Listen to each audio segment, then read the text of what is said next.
जो P block elements obviously है ना, याद करने वाली चीज है, पूरा का पूरा इनऑर्गेनिक रिएक्शंस याद करनी है, कुछ स्ट्रक्चर्स याद करने हैं इंपॉर्टेंट, जिससे काफी कुछ क्वेश्चंस आ जाते हैं ना।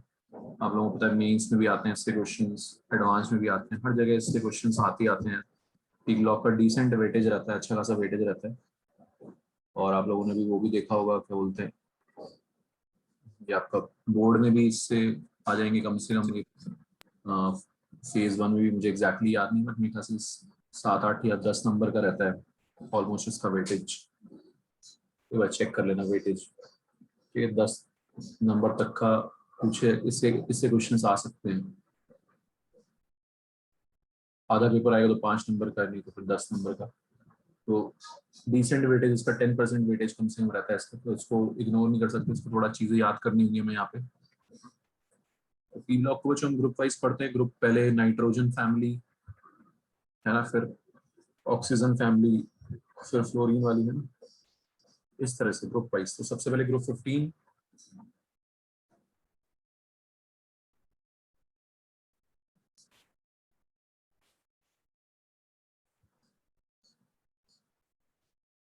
न्यूजीलैंड, पाकिस्तान, ऑस्ट्रेलिया सब भिखारी, ऐसे याद रख लेंगे इसको। नाइट्रोजन फैमिली, तो मुझे पूरा टेबल याद है। बहुत बढ़िया। स्पीकर क्या बोला था? क्या बोल रहे हैं मेहर? सर सेकंड लास्ट एलिमेंट कौन सा? सेकंड लास्ट एंटीमनी और बिस्मथ है ना, antimony, DI is bismuth. Yes sir. Sir table याद करना सिखा सकते हैं क्या? इसमें काफी सारे ना ऑर्डर्स, अभी आप पढ़ोगे तो बहुत सारे ट्रेंड्स ऑर्डर्स पूछे आते हैं, ठीक है ना। बिस्मथ के नीचे भी तो है मॉस्कोवियम। क्या है सर वो मॉस्कोवियम भी तो है बिस्मथ के नीचे। इसके वो सब क्या है, वो रेडियो एक्टिव होते हैं, उनसे हम दूर ही रहते हैं ना। ये सब 115 है जिसका। हाँ, तो उसके हम पढ़ते ही नहीं है, उसको हम क्या नहीं पढ़ते क्योंकि वो रेडियो एक्टिव होता है। तो आपको जो भी पढ़ना होता है, जो भी कंपाउंड्स पढ़ते हैं बिस्मथ तक ही पढ़ते हैं, ठीक है, इसलिए उससे बच जाएंगे हम, ठीक है। सर नाइट्रोजन के साइड में प्रेक्टोजेंस लिखा है। हाँ, नाइट्रोजन फैमिली को निक्टोजेंस बोलते हैं, ठीक है, निक्टोजेंस भी बोलते हैं इनको। जैसे फ्लोरीन, क्लोरीन, ब्रोमीन, आयोडीन को चाल्कोजेंस, सॉरी हेलोजेंस, हेलोजेंस बोलते हैं। ऑक्सीजन फैमिली को चाल्कोजेंस, इनको निक्टोजेंस बोलते हैं, है ना। तो ये सब आपको ध्यान रखना है। Nitrogen, phosphorus, arsenic, antimony, bismuth,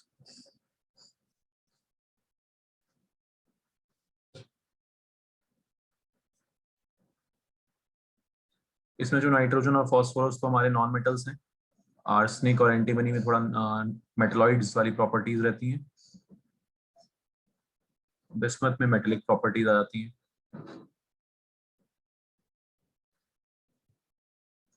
बीच का थोड़ा ग्रुप सा है ये, तो इसमें तीनों मिल जाते हैं।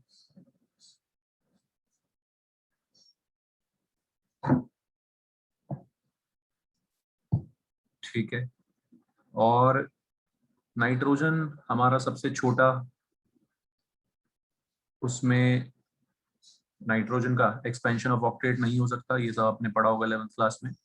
बाकी सब का एक्सपेंशन ऑफ ऑक्टेट हो सकता है, ठीक है, जैसे PCl5, PCl6 माइनस, इस टाइप के कंपाउंड्स बन सकते हैं, ठीक है। Maximum covalency of phosphorus is 6, while maximum covalency of nitrogen is 4 only, क्योंकि उसका एक्सपेंशन ऑफ ऑक्टेट पॉसिबल नहीं है। समझते हो सब ये सब बातें, है ना। सेकेंड पीरियड वाले अपना एक्सपेंशन ऑफ ऑक्टेट नहीं कर सकते क्योंकि उनके पास 2s और 2p, सिर्फ 4 ऑर्बिटल्स होते हैं, 2s और 2p।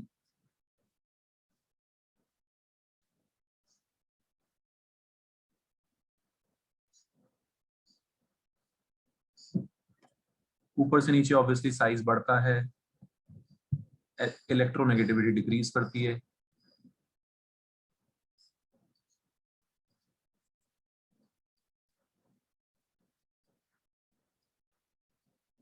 ये सब चीजें कॉमन होती हैं हर जगह।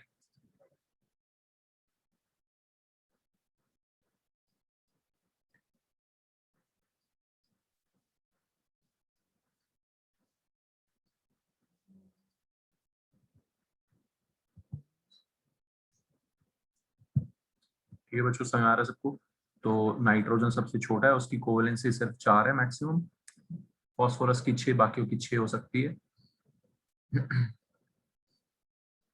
क्योंकि सेकंड पीरियड वाला अपना ऑक्टेट एक्सपैंड नहीं कर सकता। Electronegativity decreases down the group.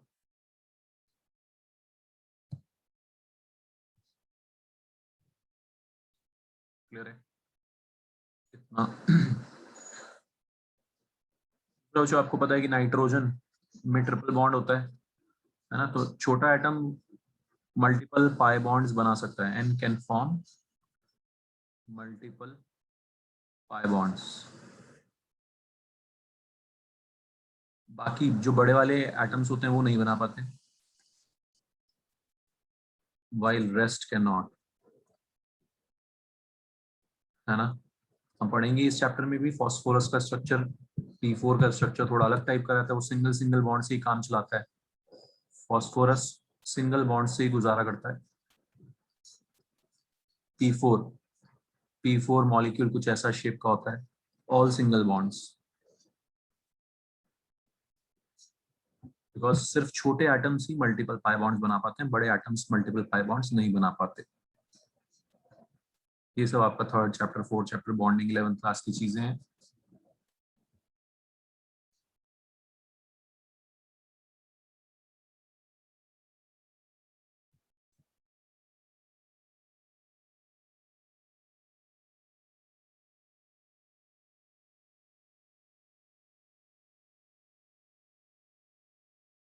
सबसे पहले जो इंपॉर्टेंट चीज आती है बच्चों, उसमें आती है वो हाइड्राइड्स में ट्रेंड। हाइड्राइड्स में कुछ ट्रेंड देखे गए हैं। हाइड्राइड्स मतलब NH3, PH3, ASH3, SPH3। पूछ लेते हैं, ये बहुत कॉमन क्वेश्चन है, ये हर जगह पूछा जाता है, बोर्ड का भी कॉमन क्वेश्चन।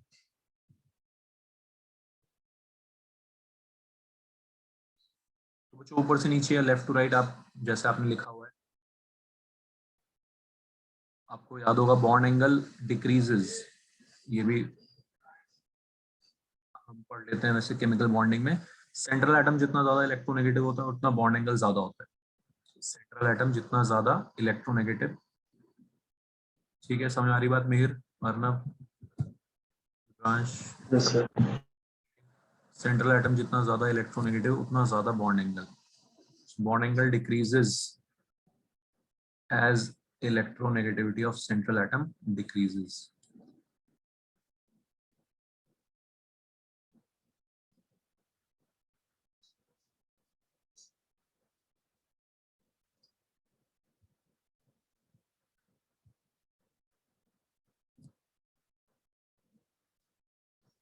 क्लियर है बच्चों? ठीक है, सेंट्रल एटम ज्यादा इलेक्ट्रोनेगेटिव होता है तो इलेक्ट्रॉन्स को अपनी तरफ खींच के रखता है, अपनी तरफ खींचता है इलेक्ट्रॉन्स को, तो बॉन्ड्स में इलेक्ट्रॉन्स में रिपल्शन आ जाता है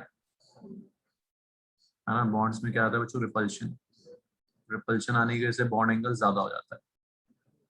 तो NH3 में बॉन्ड एंगल सबसे ज्यादा है, PH3 में कम है, डिस्पाइट हैविंग सेम हाइब्रिडाइजेशन। सब में सेम सीन होगा, एक लोन पेयर और 3 बॉन्ड।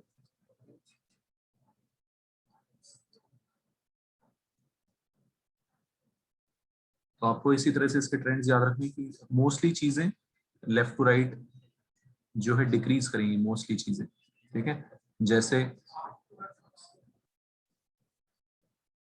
बॉन्ड छोटा होता है, अच्छा पहले बेसिसिटी देख लेते हैं। Basicity also decreases, basic character also decreases. Ammonia is most basic.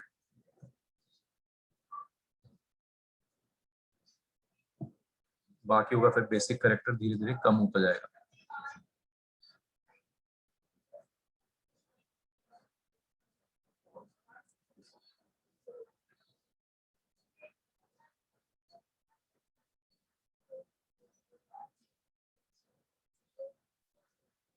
Bond strength decreases. जितना छोटा बॉन्ड होता है उतना तोड़ना मुश्किल रहता है ना। छोटी लकड़ी तोड़ना मुश्किल है, बड़ी लकड़ी तोड़ना आसान है। तो बॉन्ड लेंथ जितनी कम उतना बॉन्ड स्ट्रेंथ ज्यादा। तो NH3 में बॉन्ड स्ट्रेंथ ज्यादा होगा बच्चों, लेफ्ट टू राइट आएंगे तो बॉन्ड स्ट्रेंथ कम होती जाएगी। समझ में आ रहा है सबको? कोई दिक्कत बताते रहना भाई, समझ में आने में कोई दिक्कत हो तो।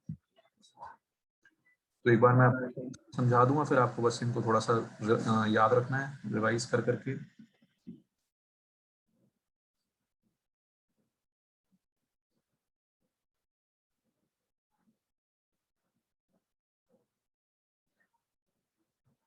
Stability also decreases, bond strength decrease कर रही है तो थर्मल स्टेबिलिटी ऑल्सो डिक्रीजेस।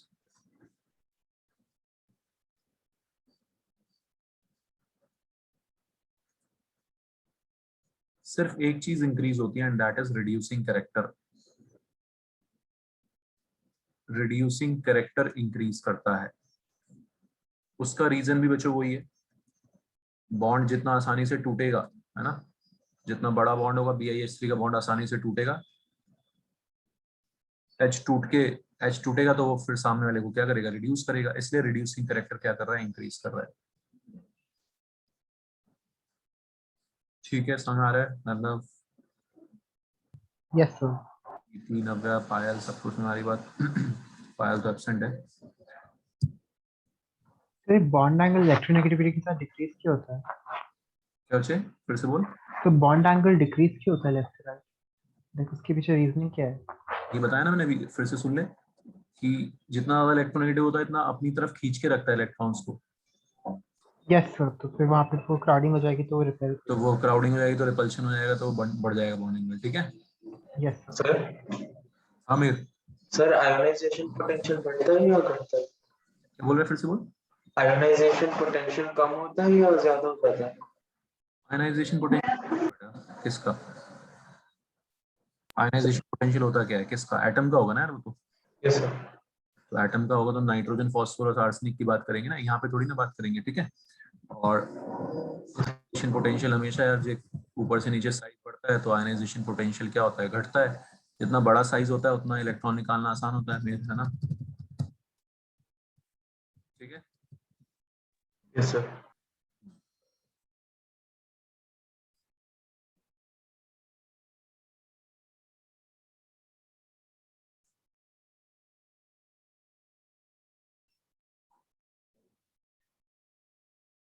इतना ये सारे ट्रेंड समझ आ गए।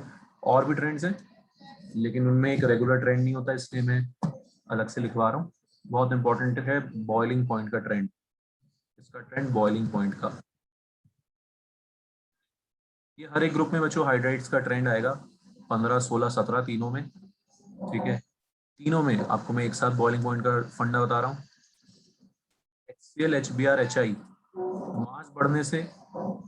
मास बढ़ने से बॉइलिंग पॉइंट बढ़ता है। ठीक है, मोटा मोटा बंदा होगा वो ज्यादा हीट, है ना, ज्यादा स्ट्रांग होगा। ठीक है, तो जितना ज्यादा मास होगा उतना वॉन्डर वॉल अट्रैक्शन ज्यादा, उतना बॉइलिंग पॉइंट ज्यादा। लेकिन जो सबसे छोटे वाले होते हैं HF, उसमें H बॉन्डिंग होती है। क्या होती है? H bonding. समझ में आती है सबको बात, H बॉन्डिंग? ठीक है, HF में H बॉन्डिंग की वजह से उसका मैक्सिमम रहता है।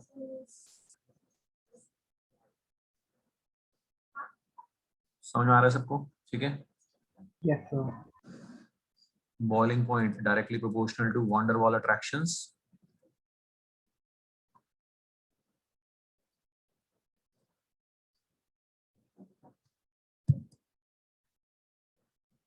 और mass, but boiling point is very much increased by, highly increased by intermolecular H bonding.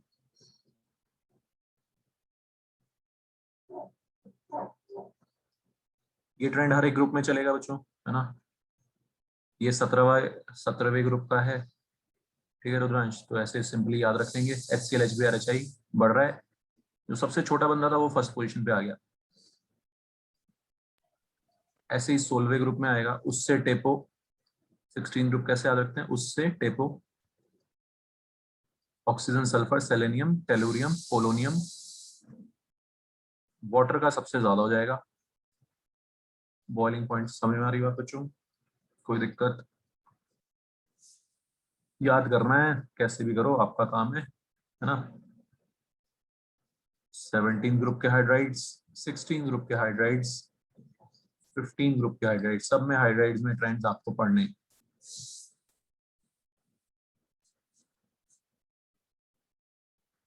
Fifteen group में थोड़ा सा चेंज है। चेंज क्या है? अमोनिया बीच वाली एग्जैक्टली बीच वाली पोजीशन पे आ जाता है, फर्स्ट पोजीशन पे नहीं जा पाता है ना, तो यहाँ पे बीच वाली पोजीशन पे आ जाता है टेबल के बॉइलिंग पॉइंट के ऑर्डर में।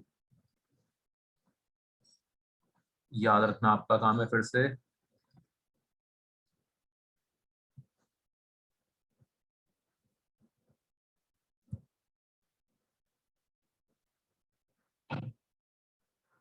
Clear everyone? अभी तक के ट्रेंड समझ में आ गए? सबको कोई दिक्कत परेशानी? याद रखना है नीट में, मेंस में, हर जगह ये सब चीजें आती हैं भाई, छोटे छोटे क्वेश्चन, लेकिन बहुत ज्यादा स्कोरिंग है ना, देखते ही क्वेश्चन होते हैं अगर हमें याद हो ढंग से, तो इसलिए इस पे एफर्ट्स डालना जरूरी है।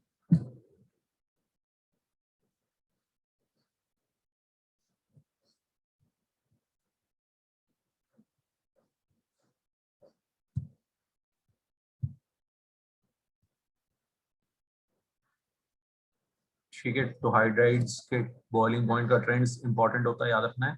इसमें एक इंपॉर्टेंट पॉइंट याद आ गया कि अमोनिया का melting point is maximum, melting point of ammonia is maximum. Melting point में अमोनिया फर्स्ट पोजीशन पे पहुंच जाता है। ये सब कुछ पॉइंट्स हैं बच्चों इंपॉर्टेंट, जिन पे क्वेश्चन आ चुके हैं, आपको याद रखने हैं।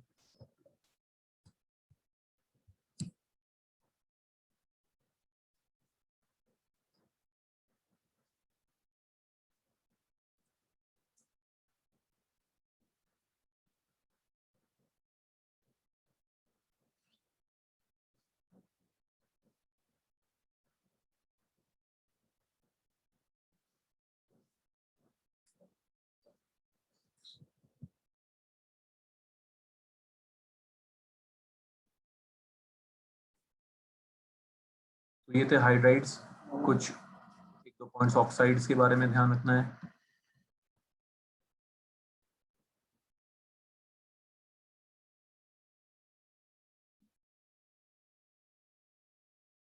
तो बिस्मथ का ऑक्साइड है ना, ऑक्साइड आपको अभी हम पढ़ेंगे। नाइट्रोजन के तो बहुत सारे तरह के बनते हैं, नाइट्रोजन तो बहुत तरह के ऑक्साइड्स बनाता है,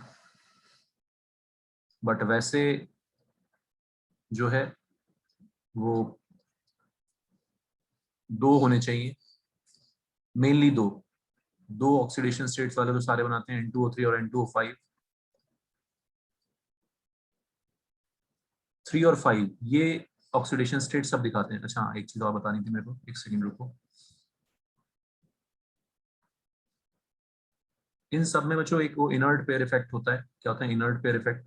13-14 ग्रुप में होता है और यहाँ पे होता है। इनर्ट पेयर इफेक्ट क्या होता है?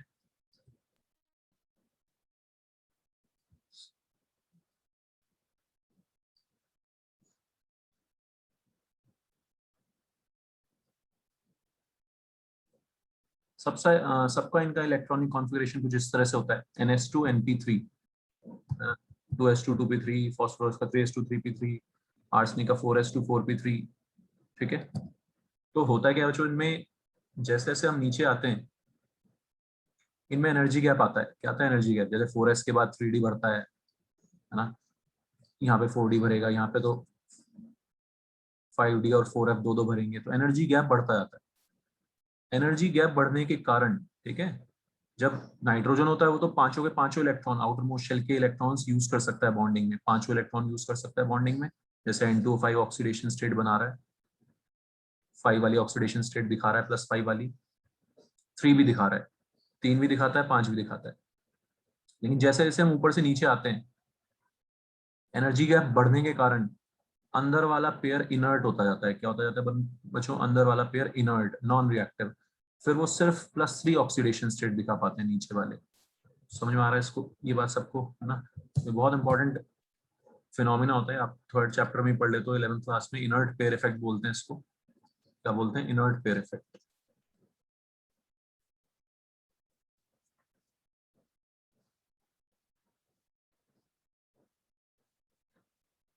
Due to increase in energy gap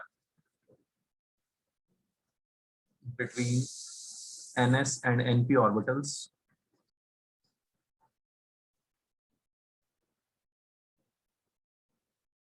inner pair of electrons become inert on going down the group. बताओ बच्चों, फंडा समझ में आया सबको? ये एनी डाउट? सेम चीज यार वहां पे भी लगती है 14th ग्रुप में भी, कार्बन फैमिली में भी। टिन लेड, आपको पता है टिन और लेड दो दो वैलेंसी दिखाते हैं, +2 +4, है ना? उसका रीजन भी वही होता है, inert pair effect. 2s2 2p2, 3s2 3p2, 4s2 4p2, 5s2 5p2 and 6s2 6p2। ठीक, तो इनर्ट पेयर इफेक्ट दोनों जगह लग रहा है, इनफैक्ट 13 ग्रुप में भी लगता है, 3 ग्रुप्स में लगता है ये चीज। ठीक है, समझ आ रही बात भाई? तो ये दो दो वैलेंसीज दिखाते हैं टिल लेड भी, +2 +4। रीजन बहुत लॉजिकल सा है, सिंपल सा है, ध्यान रखने के लिए। जैसे जैसे हम नीचे आते हैं, छोटे वाली ऑक्सीडेशन स्टेट ज्यादा कॉमन होती जाती है ना, छोटे वाली ऑक्सीडेशन स्टेट ज्यादा कॉमन हो जाती है क्योंकि अंदर वाला पेयर इनर्ट होता जाता है। ठीक है, so on going down the group, lower oxidation state becomes more common and stable.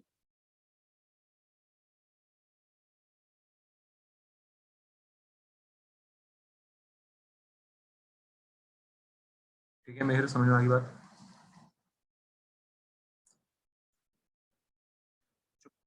+3 की stability increases down the group, +3 की stability increases down the group and +5 की stability decreases down the group. Bi+5 तो बनता ही नहीं है।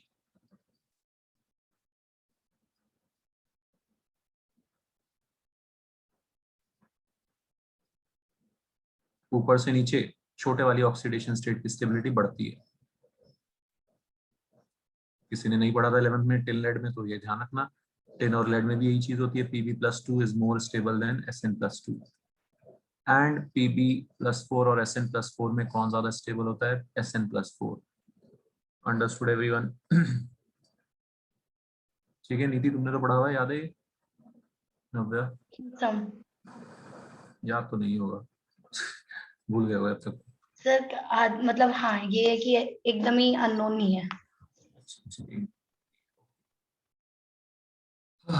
ठीक है बच्चों, समझ आ गया इतना सबको, इनर्ट पेयर इफेक्ट। तो दो दो ऑक्सीडेशन स्टेट सबसे ज्यादा कॉमन है, +3 +5। ऑक्साइड्स की बात कर रहे थे, उसके बीच में एक कहानी आ गई याद, इनर्ट पेयर इफेक्ट की।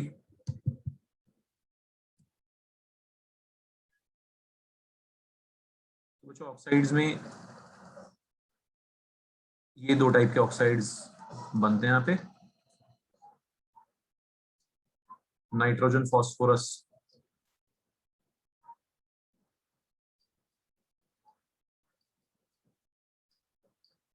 क्या होते हैं? एसिडिक। ये सारे के सारे क्या होते हैं? Acidic oxides. Okay, all of them are acidic oxide. ये सब भी आपने पढ़ा होगा, ऑक्सीडेशन स्टेट ज्यादा तो एसिडिक नेचर ज्यादा। सब जनरल नॉलेज वाली बातें हैं, पहले से आनी चाहिए आपको। ऑक्सीडेशन स्टेट के डायरेक्टली प्रोपोर्शनल। तो एसिडिक कैरेक्टर बच्चों दो चीजों पे डिपेंड करता है, तो ऑक्सीडेशन स्टेट पे और एक इलेक्ट्रोनेगेटिविटी पे। इलेक्ट्रोनेगेटिविटी पे जो ज्यादा इलेक्ट्रोनेगेटिव वो ज्यादा acidic. N2O5 is more acidic than P2O5। ठीक है अर्णव, समझ आ रहा है? Yes sir.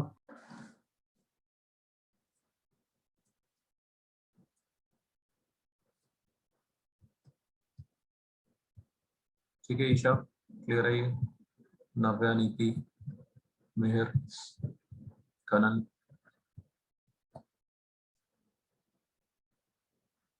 उसमें बोलना बहुत पड़ता है, इसमें पीला पढ़ाते थे, कहानी सुनाते और सुनाते भाई और। ये वाला तो इनऑर्गेनिक का सबसे बड़ा चैप्टर है ना? हाँ बोल सकते हैं, बड़ा तो क्या है। नहीं सर, मतलब बाकी सबसे कंपेयर करो तो उनमें सबसे ज्यादा हाँ बड़ा है। मतलब कोऑर्डिनेशन कंपाउंड ज्यादा बड़ा बोल सकते हैं, थोड़ा बहुत और इम्पोर्टेंट भी और थोड़ा समझने वाला भी है वो। इसमें जो आपको सब याद करना है। ठीक है, ऑक्साइड में ये सारे ऑक्साइड्स का समझ में आ गई बच्चों कहानी, एसिडिक होते हैं।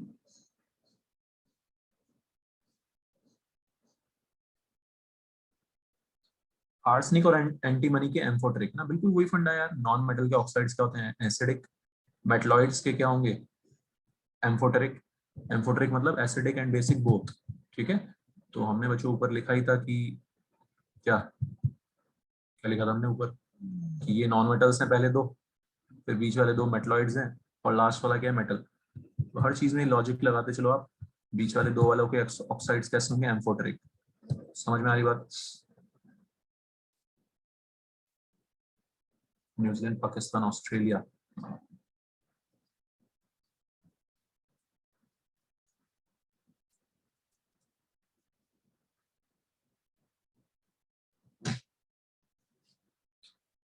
That one is other stuff. Super helpful. सब एड्रेस है कल भी एड्रेस है ये मुझे एड्रेस था और थोड़ा फ्रेश बनाना लग रहा है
हाँ जी, तो ठीक है बच्चों, इसमें ये वाले क्या होंगे?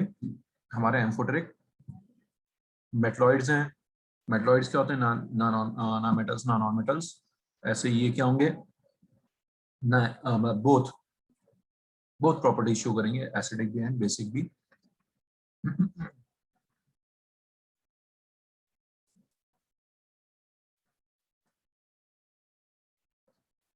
और हमारा बिस्मथ तो +5 तो बनाता ही नहीं है, वो बच्चों बेसिक हो जाएगा क्योंकि उसमें मेटलिक प्रॉपर्टीज होती हैं, तो ये बेसिक। ठीक है, तो ये थोड़ा सा ध्यान रख लेते हैं। इस पे क्वेश्चन आ जाते हैं कि कौन कौन सा एम्फोटेरिक है, कौन सा बेसिक है। इस पे क्वेश्चन आए हुए भी हैं। एनसीईआरटी की एक एक लाइन पे क्वेश्चन बन जाता है। क्लियर बच्चों यहाँ तक? ठीक है,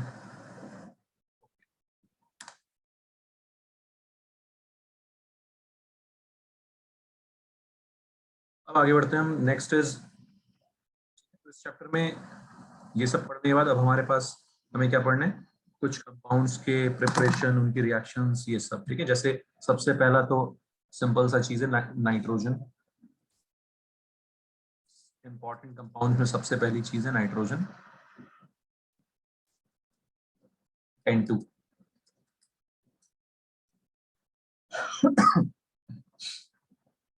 इसका प्रिपरेशन कैसे कैसे कर सकते हैं? लेबोरेटरी में तो अमोनियम क्लोराइड की रिएक्शन से हो जाता है NaNO2 के साथ।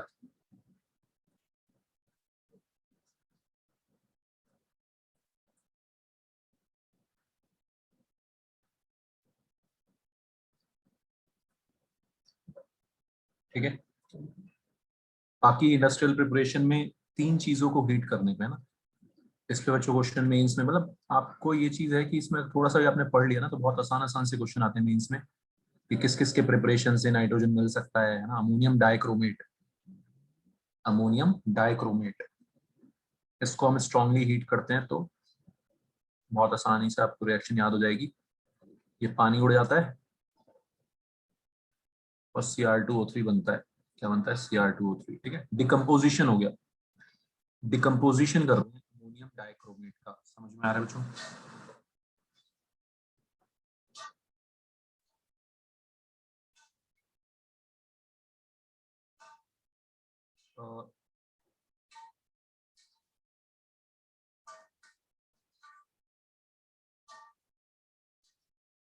अमोनियम नाइट्राइट, इसको भी हीट करते हैं तो डिकम्पोजिशन होता है। ये एनसीईआरटी में नहीं दिया हुआ है, मैंने एक्स्ट्रा लिखवा दिया। तो ये ध्यान रखना इंपॉर्टेंट ये। और लास्ट, वेरी प्योर नाइट्रोजन बनाने के लिए, वेरी प्योर नाइट्रोजन प्रिपेयर करने के लिए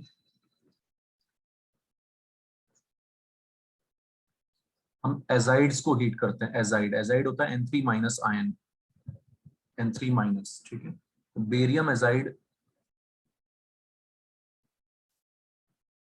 सॉलिड होता है, इसको हीट करने पे डिकम्पोज होता है वो बेरियम में और 3N2 में। This is barium azide, azide ion is N3 minus ion.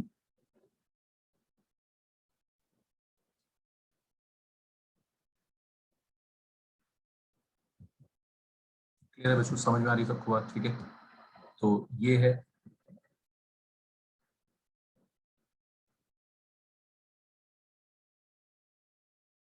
Barium azide को हीट करने में बनता है ना। एयर बैग्स में भी ना सोडियम एजाइड होता है। एयर बैग्स में, जो कार में एयर बैग्स होते हैं, उसमें सोडियम एजाइड होता है, सॉलिड होता है। और एक्सीडेंट वाली सिचुएशन में हाई प्रेशर जब लगता है तो वो डिकम्पोज हो जाता है, अपने आप डिकम्पोज हो जाता है बहुत मजे में। Sodium azide N2 gas, gas release हो जाती है। सॉलिड से जब गैस बनता है तो अचानक से वॉल्यूम बढ़ जाएगा, वो है ना, एयर बैग्स खुल जाएंगे और उनमें हवा बढ़ जाएगी, N2 गैस बढ़ जाएगी। समझ में आ रही सबको कहानी, ये स्टोरी होती है एयर बैग्स के पीछे। Again use of azide.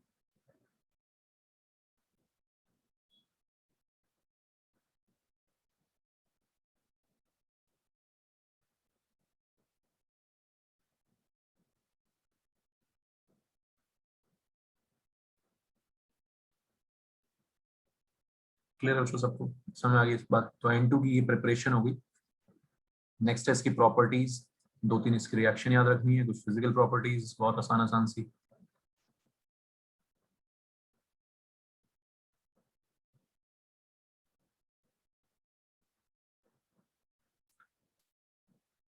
Properties में वो एक तो नाइट्रोजन क्या है, ओडरलेस, टेस्टलेस, ये तो सबकी कहानी होती है। ओडरलेस, टेस्टलेस, है ना, दिख नहीं रही है, हवा में उड़ रही है, टेस्ट भी नहीं हो रहा आ रहा कुछ। कलरलेस भी है, ओडरलेस भी है, ना स्मेल हो रही है ना कलर दिख रहा है, ऐसी गैस है। फिर उसमें highly non reactive, almost inert. अगर हम इसकी केमिकल प्रॉपर्टीज की बात करें तो almost inert due to very high bond energy. याद रखना है आपको, सबसे ज्यादा बॉन्ड एनर्जी होती है ऑलमोस्ट सबसे ज्यादा। क्यों? क्योंकि ट्रिपल बॉन्ड है। क्या है? ट्रिपल बॉन्ड है। समझ में आ रही बात बच्चों सबको, ठीक है। ट्रिपल बॉन्ड है, छोटे छोटे बॉन्ड्स हैं, तगड़े रहेंगे, बहुत ज्यादा इसकी बॉन्ड एनर्जी होती है। Almost inert due to very high bond energy, याद रखना है बच्चों।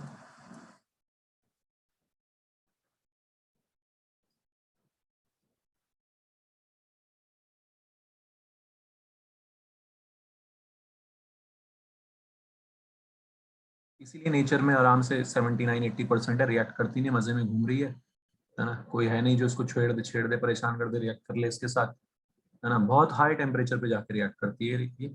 समझ में आ रही बात?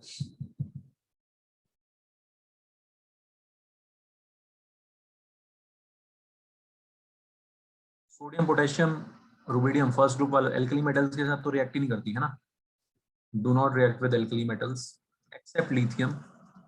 ये मैंने आपको एस ब्लॉक में भी कहानियां सुनाई थी बहुत सारी, है ना। एनोमलस बिहेवियर ऑफ लिथियम होता था। लिथियम किसकी ऐसी हरकतें शो करता है? मैग्नीशियम की जैसी। तो सेकंड ग्रुप वाले रिएक्ट करते हैं मैग्नीशियम के साथ, नाइट्राइड बनाते हैं। ये सब बच्चों आपको इनऑर्गेनिक में ना याद करना होता है, कौन किसके साथ रिएक्ट करता है, कौन किसके साथ नहीं करता, रिएक्ट करके क्या बना रहे हैं, क्या बोल रहे हैं, नाम क्या है, नाइट्राइड्स। तो वो Li3n है, Li3n2 है? Li 3n है या फिर Li3n2? क्या होना चाहिए? So I'm not sure, इसलिए पूछ रहा हूँ। श्योर क्यों नहीं? वैलेंसी, क्रिस क्रॉस, लिथियम की वैलेंसी कितनी होगी? तो 1 होगी, तो फिर क्या बनेगा? तो फिर Li3 रहेगा। 10th क्लास का अच्छा ही बता दे रहा है ना, ये जनरल नॉलेज है यार। ठीक है, मैग्नीशियम की वैलेंसी 2 है तो वो Mg3n2। ठीक है, फिर बच्चों तो do not react with alkali metals accept lithium. Clear everyone, समझ में आ रही बात सबको ये चीज? ठीक है, तो हीट करने पे बहुत ऐसे आराम से रिएक्ट नहीं करते हैं, हीट करने पे high amount of activation energy चाहिए नाइट्रोजन को रिएक्ट करने के लिए, है ना। आपको एक्टिवेशन एनर्जी भी पता है क्यों चाहिए high amount of energy, activation energy, क्योंकि पहले इसके बॉन्ड टूटेंगे तभी तो ये नए बॉन्ड बनाएगा, है ना। पहले इसके बॉन्ड टूटेंगे तभी तो ये नए बॉन्ड बनाएगा। समझ में आ रहा है सबको?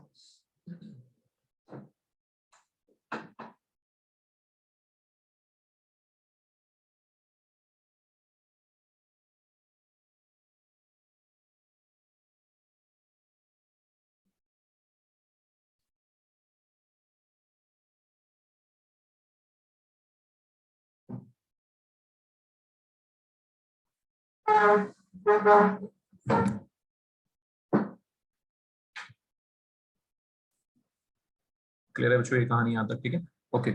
इसकी जो रिएक्शंस होती है नाइट्रोजन और हाइड्रोजन की, बहुत इंपॉर्टेंट है, अभी आएगी भी। Haber's process of formation of ammonia, Haber's process for formation of ammonia. Equilibrium में भी आप पढ़ते हो इसको बहुत जगह।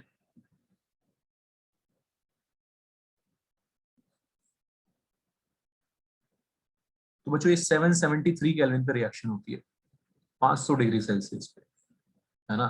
इंडस्ट्रियल प्रिपरेशन है, 500 डिग्री सेल्सियस पे होता है।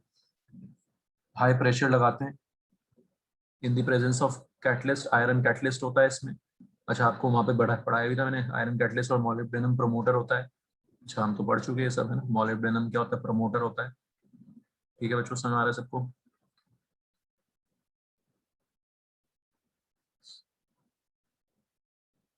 ये सब है ना, बार बार पढ़ोगे तभी याद होगा ये। Iron catalyst, molybdenum promoter.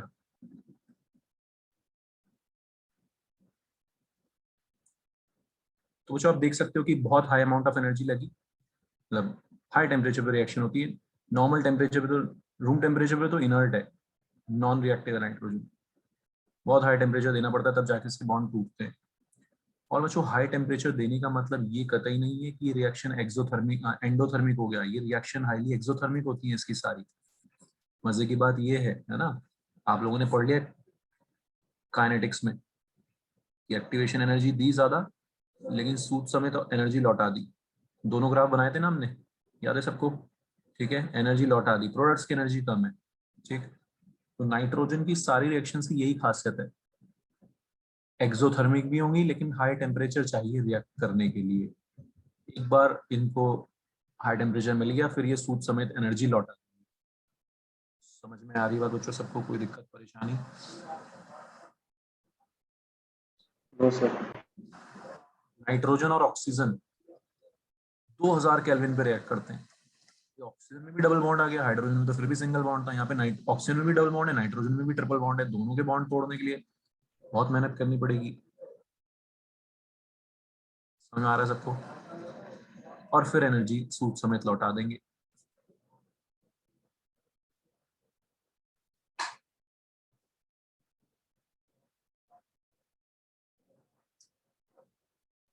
मतलब जो समझ आ रहा है सबको, तो समझना क्या है, कहानी की तरह ये सब चीजें आपको जो याद करनी है। ऑलराइट, ठीक है। नव्या, समझ में आ रही बात? नीति, यस सर। हाँ जय, समझ में आ रहा है? ये सब जय याद करना है अपने को, आएगा स्कूल में भी हर जगह।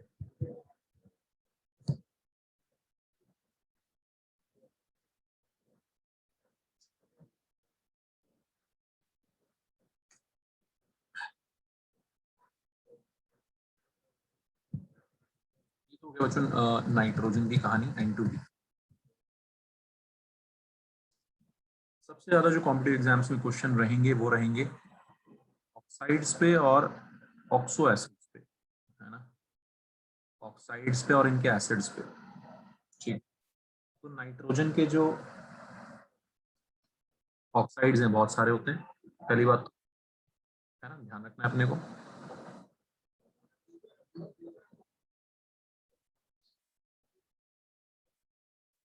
कितने सारे होते हैं? NO, NO2, अलग अलग क्यों लिख रहा हूँ अभी बताता हूँ। N2O, N2O3, N2O4, N2O5, 6 oxides होते हैं। क्लियर है बच्चों? इसमें से पहले दो, ऊपर वाले दोनों पैरामैग्नेटिक, ये सब बच्चों आपको रटना है, याद करना है। पैरामैग्नेटिक कोई रटने की जरूरत नहीं है वैसे इसमें, क्योंकि नाइट्रोजन जिसमें ऑड इलेक्ट्रॉन्स होंगे, ऑड इलेक्ट्रॉन्स, नाइट्रोजन में ऑड इलेक्ट्रॉन होते हैं, आपको पता है 7 इलेक्ट्रॉन है ना, तो ऑब्वियसली ऑड नंबर आ जाएगा। और यहाँ पे सब में नाइट्रोजन 2 से मल्टीप्लाई हो गया तो इवन हो जाएगा अपने आप। सो सिंपल, इवन इलेक्ट्रॉन्स मतलब डायमैग्नेटिक, हो गया याद? ठीक है, तो जहाँ पे नाइट्रोजन 2 से मल्टीप्लाइड है बच्चों है ना, वो सारे डायमैग्नेटिक रहते हैं ऑक्साइड उसके, और सिंगल वाले सारे के सारे क्या रहते हैं? पैरामैग्नेटिक। ऑलराइट एवरीवन, 6 ऑक्साइड हैं इसके। इन 6 में से सबसे जो 2 छोटे ऑक्सीडेशन स्टेट्स हैं, ऑक्सीडेशन स्टेट्स, N2O में कितना होगा ऑक्सीडेशन स्टेट भाई बताओ?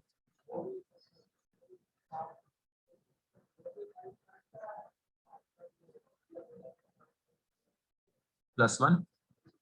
NO में कितना होगा? +2। ऑक्सीडेशन स्टेट समझते हो ना भाई सब लोग? ठीक यस है, सर।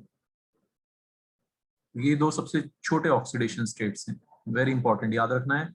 कम ऑक्सीडेशन स्टेट वाले ये 2 सिर्फ क्या है? न्यूट्रल ऑक्साइड्स हैं। Only these 2 are neutral oxides, rest all oxides are acidic. और एसिडिक में ऑर्डर क्या आ जाएगा? जो ऑक्सीडेशन स्टेट का ऑर्डर है। ये सब बच्चों आपको बातें याद रखनी है, वेरी इंपॉर्टेंट, इन सब पे क्वेश्चन आता है। ये 3 एसिडिक,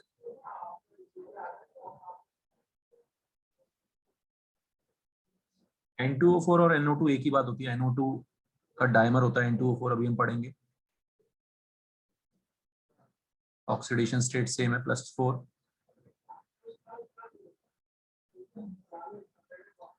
तो न्यूट्रल ऑक्साइड्स बहुत इंपॉर्टेंट है जो आपको याद रखने हैं। इन दोनों के अलावा और कार्बन मोनोऑक्साइड होता है न्यूट्रल।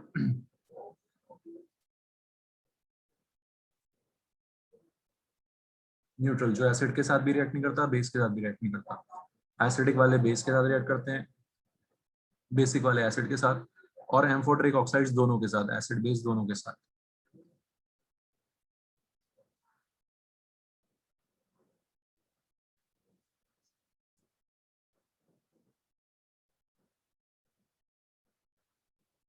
क्लियर है बच्चों सबको? ये पॉइंट है ना, 2 पॉइंट याद हो गए सबको?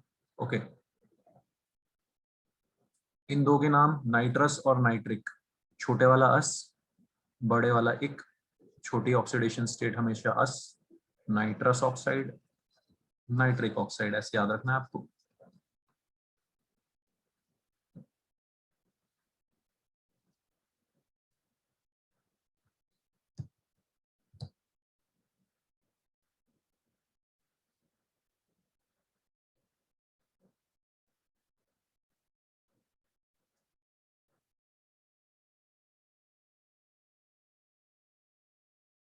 अब इनके बच्चों स्ट्रक्चर्स बहुत इंपॉर्टेंट है, स्ट्रक्चर्स पे भी क्वेश्चन आता है, कैसा आता है बताता हूँ। NO2, NO2 is odd electron species, odd electron, paramagnetic.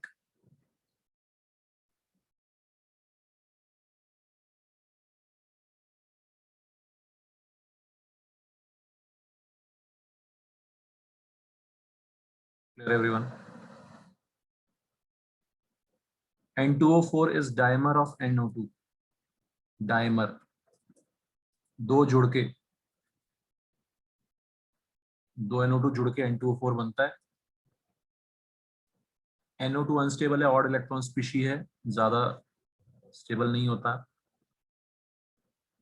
Room temperature पे 2 NO2 जुड़ जाएंगे, दोनों अपना ऑड ऑड इलेक्ट्रॉन लेके मिला देंगे उसको, बॉन्ड बना देंगे, ऑड ऑड इलेक्ट्रॉन से क्या बना देंगे, शेयरिंग करके बॉन्ड। समझ में आ रहा है सबको?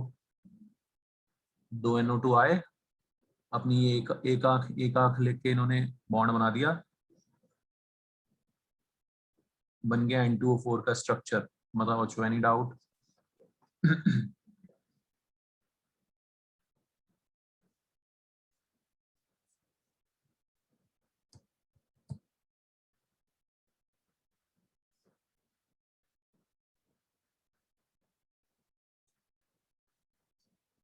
N2O5 में क्या होगा, एक और बॉन्ड आ जाएगा, एक और ऑक्सीजन आ जाएगा इन दोनों के बीच में। This is structure of N2O5, याद करो। क्वेश्चन आएगा किसमें NN बॉन्ड है, किसमें NN बॉन्ड नहीं है। NN nitrogen nitrogen bond. किसमें NON बॉन्ड है, N2O5 में है ना। किसमें NN बॉन्ड नहीं है, N2O5 में नहीं है। समझ में आ रहा है बच्चों? ठीक, इस टाइप के स्ट्रक्चर बेस्ड क्वेश्चंस आ जाते हैं।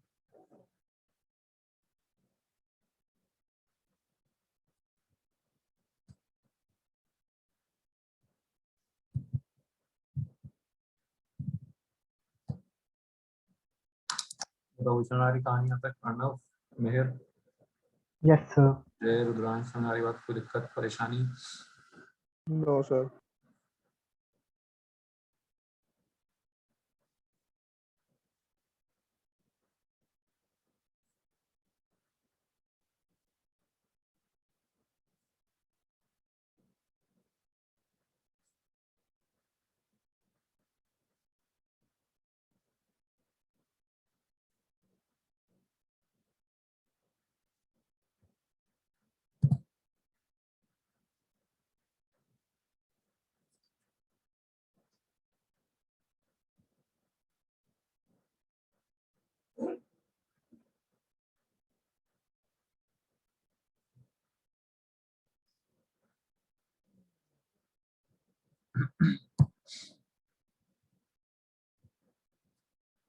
ठीक है, तो ये NO2, N2O4 और N2O5 इनका स्ट्रक्चर बहुत इंपॉर्टेंट है। N2O3 में क्या करेंगे, एक ऑक्सीजन उड़ा देंगे।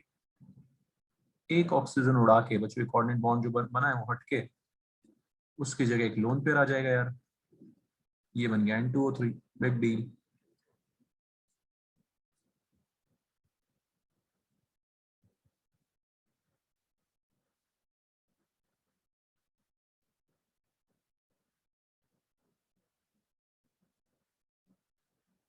तो क्वेश्चंस आते हैं इनके स्ट्रक्चर्स पे, इनके एसिडिक नेचर पे, इनकी फिजिकल अपीयरेंस भी के ऊपर भी बना देते हैं क्वेश्चन। जैसे NO2 इज ब्राउन गैस, बहुत कॉमन है, ब्राउन गैस जगह जगह आएगी।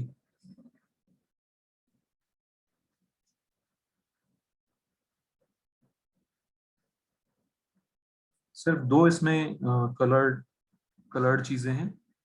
एक तो NO2 है ब्राउन गैस, एक N2O3 को कुछ करके याद रखना, ब्लू सॉलिड है, बाकी और कुछ है ना, बाकी सारे के सारे कलरलेस है। NO और N2O, nitrous oxide nitric oxide are colourless gas, और बाकी सारे बड़े बड़े जो है N2O4 और N2O5 वो कलरलेस सॉलिड है।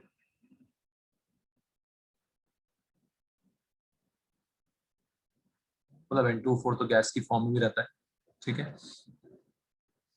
रूम टेम्परेचर पे वो जनरली पहले कलरलेस सॉलिड होता है, फिर हीट करने पे थोड़ा सा हीट करने पे वो गैस में कन्वर्ट हो जाता है।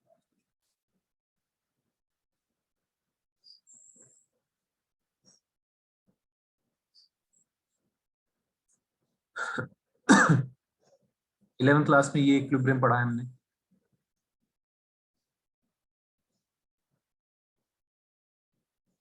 N2O4 ज्यादा स्टेबल है रूम टेम्परेचर पे, हीट करने पे ये अनस्टेबल होता है। NO2 अनस्टेबल होता है, वही बताया था मैंने ऊपर।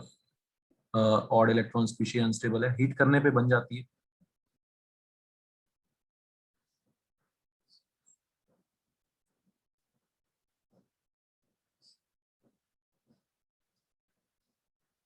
ध्यान से समझना बच्चों एक बार, बहुत अच्छा क्वेश्चन बनता है इस पे। इक्विलिब्रियम लगा के क्वेश्चन बनेगा, है ना। टेम्परेचर इंक्रीज करने पे इक्विलिब्रियम किधर की तरफ शिफ्ट होगा, आगे की तरफ, ब्राउन कलर की इंटेंसिटी बढ़ जाएगी। जितना ज्यादा NO2 होगा उतना ब्राउन कलर ज्यादा दिखेगा, कलरलेस कलर कम हो जाएगा, कलरलेस चीज कम हो जाएगी। बताओ जो क्वेश्चन समझ आ रहा है, इस तरह का क्वेश्चन बन जाता है। इक्विलिब्रियम याद है सबको, प्रेशर बढ़ाने पे किधर की तरफ शिफ्ट होता है इक्विलिब्रियम, प्रेशर बढ़ाने पे कम वॉल्यूम की साइड, मतलब जिधर मोल्स कम है गैस के, लेफ्ट साइड।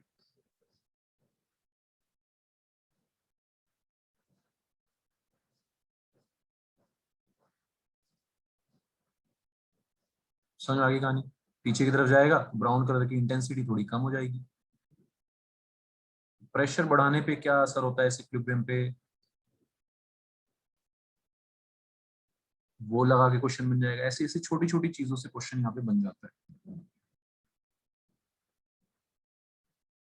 बताओ बच्चों याद रहेगा सबको? ईशा समझ आ रही बात? Any doubt? ठीक है, नीति, नव्या,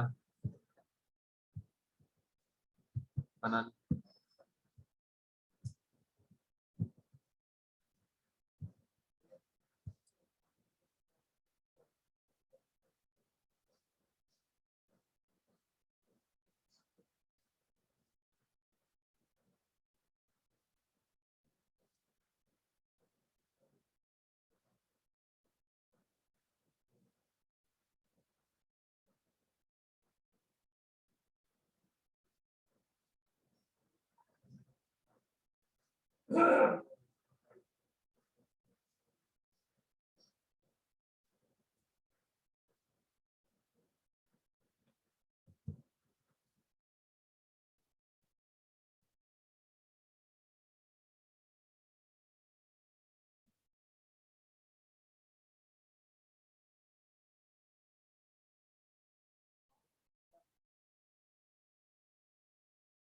क्लियर विषय इतना समझ आ गया सबको?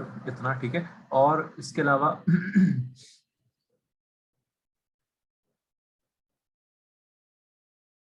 N2O5 के हाइड्रोलिसिस पे ना, इस पे हाइड्रोलिसिस पे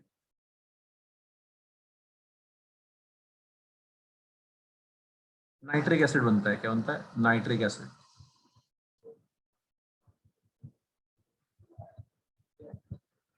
फिर सोचो ये NON बॉन्ड है ना, जैसे आपने पढ़ लिया ग्लाइकोसिडिक लिंकेज पढ़ा था आपने, ठीक है, याद है? पानी उड़ा के, और इसमें पानी जब मैं डालूंगा तो एक तरफ H जाएगा, एक तरफ OH जाएगा, एक तरफ H एक तरफ OH, ठीक है, दोनों तरफ से HNO3 बन जाएगा। क्या बन जाएगा? दोनों तरफ से HNO3। समझ में आ रही बात?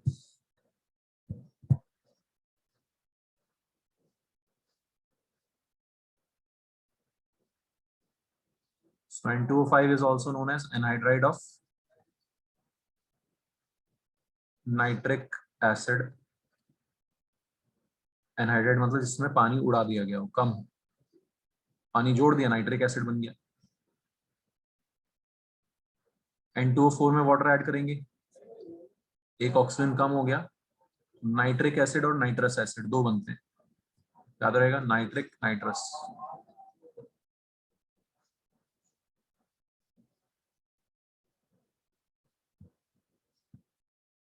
एक ऑक्सीजन कम हो गया तो उधर भी राइट में भी एक ऑक्सीजन कम हो गया, लेफ्ट में एक ऑक्सीजन कम हुआ, राइट में भी। ऐसे याद करो।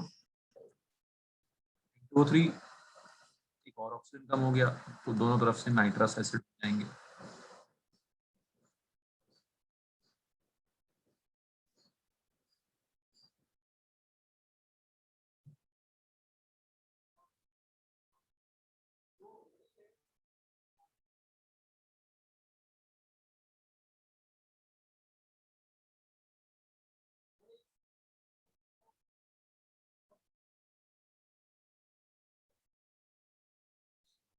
ठीक है जो N2O4 को मिक्स्ड एनहाइड्राइड भी बोलते हैं। क्या बोलते हैं? Mixed anhydride.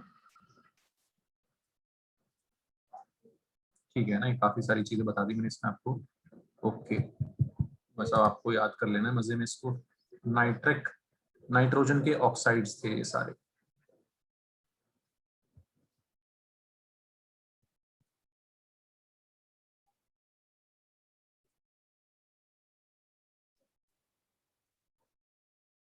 Very important, nitric acid. Nitric acid आपको पता ही है, काफी इंपॉर्टेंट होता है, किंग ऑफ एसिड्स बोलते हैं इसी को, है ना।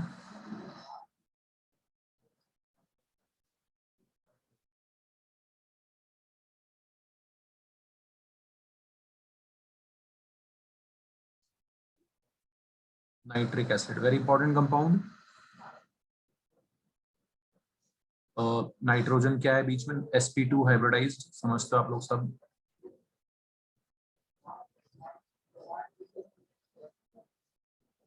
ट्रायंगुलर प्लेनर शेप,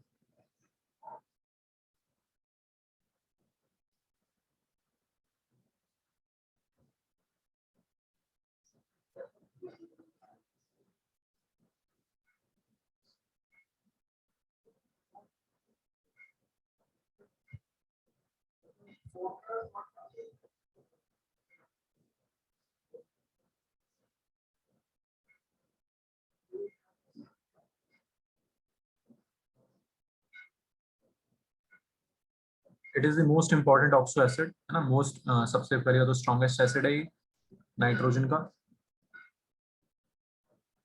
दूसरी बात, इसकी बहुत सारी आपको बच्चों रिएक्शंस भी याद करनी है ना, बहुत सारी में इसकी रिएक्शंस भी ध्यान रखनी है।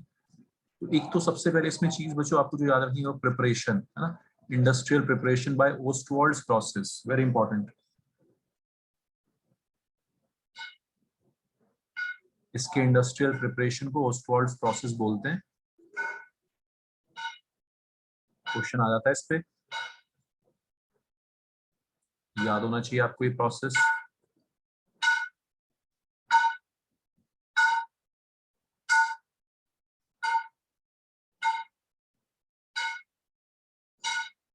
इसमें जो 3 स्टेप है इस प्रोसेस में, 3 स्टेप है। पहला स्टेप है अमोनिया का ऑक्सीडेशन, पहला स्टेप है अमोनिया का ऑक्सीडेशन। नाइट्रिक ऑक्साइड बनता है अमोनिया के ऑक्सीडेशन से।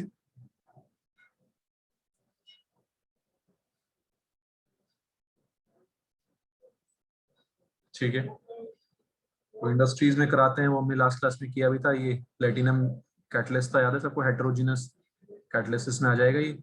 Platinum rhodium gauge catalyst,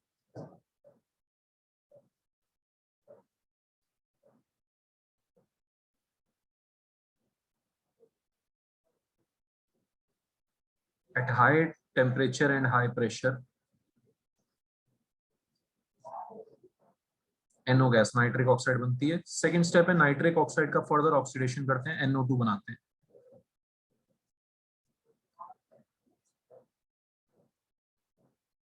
further oxidation of nitric oxide to form NO2, दूसरा स्टेप था ये। थर्ड और लास्ट स्टेप है बच्चों, नाइट्रिक ऑक्साइड को वाटर के साथ रिएक्ट करा के, ये ब्राउन गैस है आपकी, हमेशा याद रखना।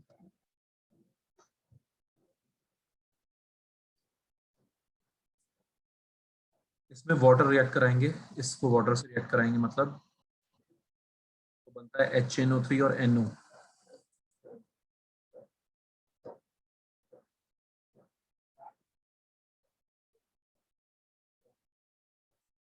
ठीक है भाई, क्या बनता है HNO3 और NO। बताओ जो समझ आ रहा है सबको, कोई दिक्कत।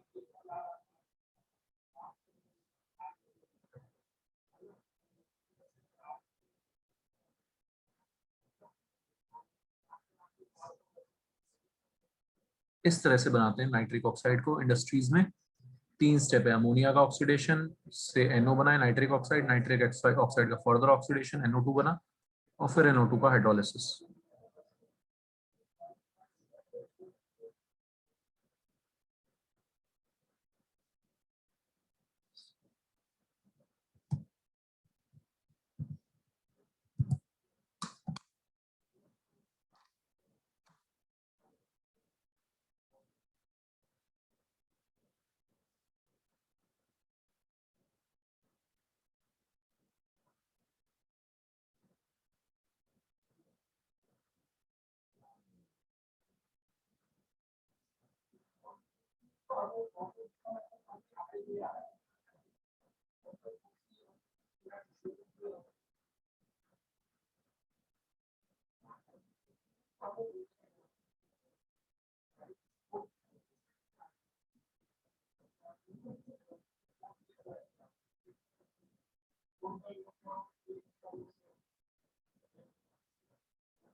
हाँ बच्चों, बहुत बहुत कुछ पढ़ लिया हमने, याद समझ आ रहा है, कुछ कुछ याद करना है आपको ये, ठीक है रुद्रांश, अर्णव, मिहिर, कर लोगे भाई? Yes sir. नीति, नव्या, ईशा, पायल, पायल तो एब्सेंट है, कनन, ठीक है बच्चों। तो ये होता है हमारा post-world process for preparation of nitric acid. अब इसके जो रिएक्शंस बहुत इंपॉर्टेंट है।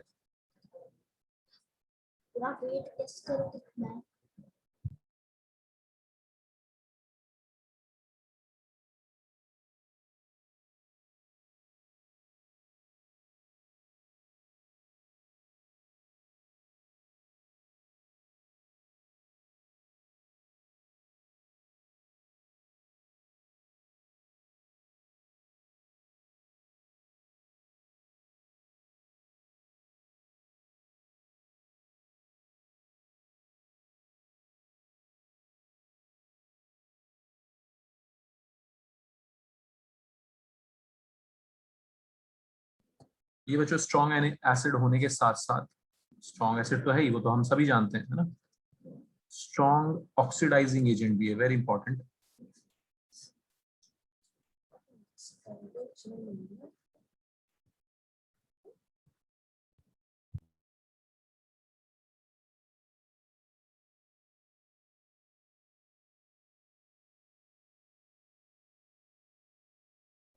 स्ट्रॉन्ग ऑक्सीडाइजिंग एजेंट है, वेरी इंपॉर्टेंट। क्यों है स्ट्रॉन्ग ऑक्सीडाइजिंग एजेंट? क्योंकि ऑक्सीडेशन स्टेट यहाँ पे नाइट्रोजन का +5 है, मैक्सिमम ऑक्सीडेशन स्टेट है नाइट्रोजन का जो होता है पॉसिबल। क्लियर है बच्चों? ये सारे के सारे मेटल्स को रिएक्ट करता है, मेटल्स के साथ रिएक्ट करता है, सबको ऑक्सीडाइज करता है, except noble metals such as gold and platinum, ऐसा लिखा हुआ है एनसीईआरटी में।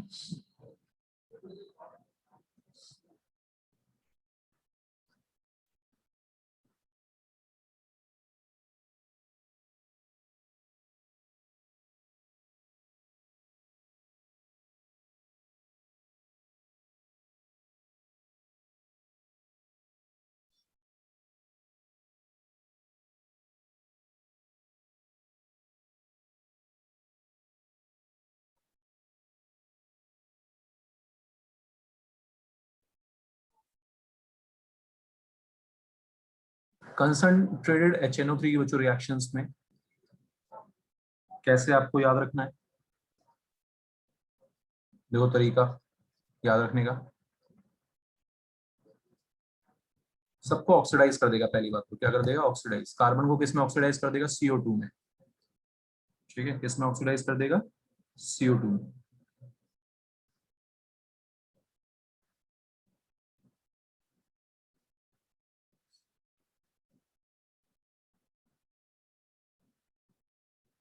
ठीक है, खुद रिड्यूस होता है। कंसंट्रेटेड HNO3 हमेशा NO2 में रिड्यूस होगा, याद रखना है आपको। हमेशा किस में रिड्यूस होगा बच्चों? NO2 में। ऑलराइट, NO2 में रिड्यूस होगा। तो अब देखो बैलेंसिंग कैसे करते थे रेडॉक्स में, ऑक्सीडेशन स्टेट का चेंज 0 से 4 और ये +5 से +4। ठीक है, तो नाइट्रोजन का चेंज हो रहा है 1 का, 5 से 4, कार्बन का चेंज हो रहा है 4 का। याद है सबको? क्या करते थे? मल्टीप्लाई मार देते थे, क्रॉस। ठीक है, तो 4 से मल्टीप्लाई कर दिया, ऐसे बैलेंसिंग करते थे रेडॉक्स में, आपको याद ही होगा ऑब्वियसली। समझ में आया बच्चों? ठीक है, कोई दिक्कत? साथ में 2H2 निकल गया। इस तरह से बैलेंसिंग करेंगे हम। तो आप मुझे बताओगे आप खुद से क्या कोफिशिएंट आएगा किसका? HNO3 आयोडीन को ऑक्सीडाइज कर देता है HiO3 में, आयोडिक एसिड HiO3।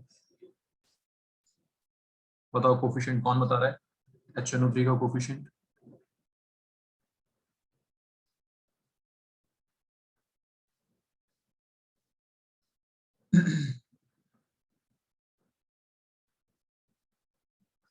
चलो एक और एग्जांपल बता देता हूं मैं, फिर आप करना सारे। HNO3 में नाइट्रोजन +5 से +4, 1 का चेंज। आयोडीन में 0 से 5। ठीक है, 5 का चेंज है, लेकिन एन फैक्टर तो 10 होगा क्योंकि I2 है। क्या है? I2 एन फैक्टर, याद है सबको निकालना, ये 10, तो 10 से मल्टीप्लाई कर देंगे। बात समझ में आ रही है बच्चों? कहानी समझ में आ रही है सबको? Yes sir. ऐसे बैलेंसिंग करते हैं रेडॉक्स में।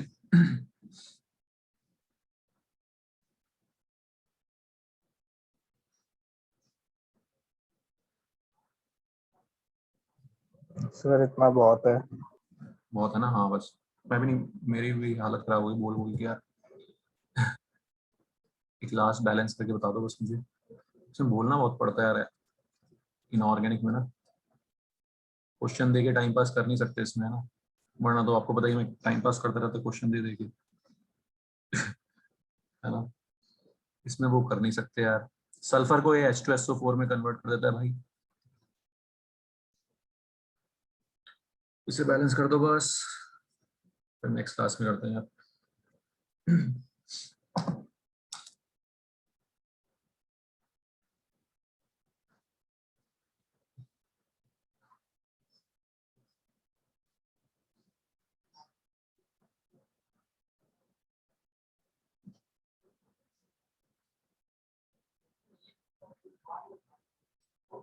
कौन बताएगा इसका कोफिशिएंट निकाल के बताओ जल्दी से।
नहीं बता रहा कुछ, मैं ही बता देता हूँ फिर। सल्फर का 0 से 6, है ना? H2SO4 में कितना होता है? ऑक्सीडेशन स्टेट 6, यहाँ से 0 तो 8 है, लेकिन 8 है यहाँ पे, तो 8 6 48, तो 48 आ गया इसका कोफिशिएंट। सिंपल। चलो ठीक है बच्चों। तो 48 कैसे? 0 से 6 का चेंज है ना, सल्फर का 8 से मल्टीप्लाई करेंगे, जैसे आयोडीन में 2 से किया था। तुमने पढ़ा नहीं ना रेडॉक्स रुद्रांश, है ना? एन फैक्टर ऐसे निकालते हैं, change in oxidation state into number of atoms. Change in oxidation state into number of atoms, तो ऑक्सीडेशन स्टेट का चेंज देखा तुमने, 0 से 6 में जा रहा है, लेकिन 8 एटम्स हैं ऐसे, इसलिए 8 6 48। ठीक है। Yes sir. ठीक है ना? चलो ठीक है बच्चों, नेक्स्ट क्लास में करते हैं इसको कंटिन्यू। Okay, bye everyone.